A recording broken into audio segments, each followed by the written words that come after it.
All right, so I'm gonna do this while I'm heading to Walmart to get everything we need.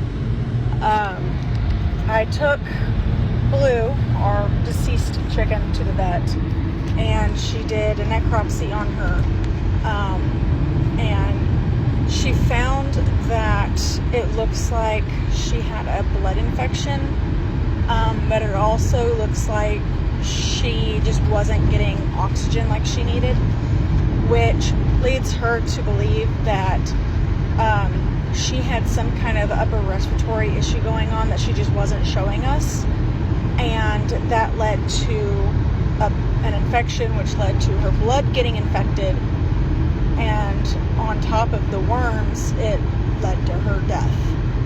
And by the time she showed any symptoms at all, which was everything at once, it was too late. So we went ahead and got antibiotics and dewormer for all of the chickens. We will also treat all of them for upper respiratory just to be safe, and hopefully they'll be on the mend and not get bad like she did. I wish we had been able to see signs beforehand, but she was acting like her normal self. She was happy, she was red in the face and in the comb, she was laying eggs daily.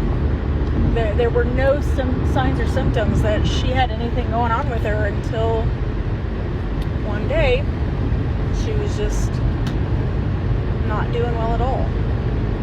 So that is the sad fact about chickens, is they wait so long before they show it that oftentimes it's just too late once they show it.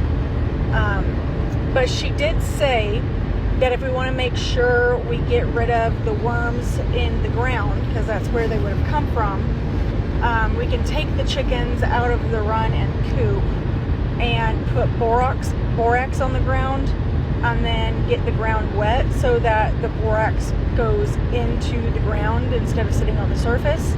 And then after we do that, we can let the chickens back in and everything should be fine.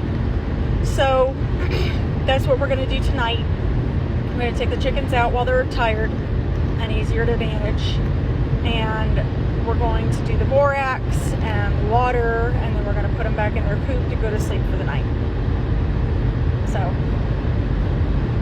it's a sucky situation, but such is life, and such is life as a homesteader or a farmer. So, but yeah, we are doing everything we can to combat this so that the other chickens don't get it as well, or if they already have it, they don't get bad and they get better soon. But yeah, also, as far as the quail goes, it seems that we had miscalculated how many little babies we had in there, which is understandable because they were running around constantly and it was hard to keep track of the count. So we actually had 12, which means I only counted one too many. But we had another one hatch as well this afternoon. So we do have 13 quail hatched out now. There are more eggs in there that have not hatched yet. 5 eggs left that need to hatch. One has a pip on it, but hasn't really made any progress. The rest of them, we don't see any pips at all. So I'm going to go get some coconut oil and some tweezers and see if these little babies might need some help getting out, or if they're just deceased. But I'm really happy with the 13. This last one, its toes are curled like this, so it's not really able to walk properly. So I'm also going to get some masking tape, and I'm going to use that to flatten out the little toes so that the baby can be walking normally with its little toes spread out flat and its feet flat, and that will help tremendously with that little baby.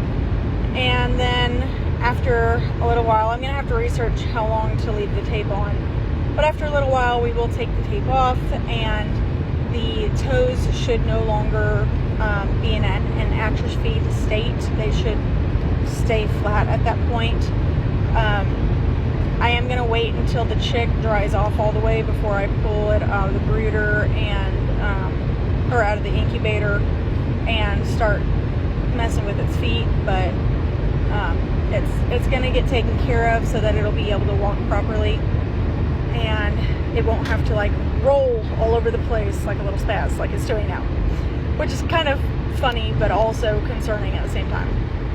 But anyway, so those are our updates. That is what we've got going on.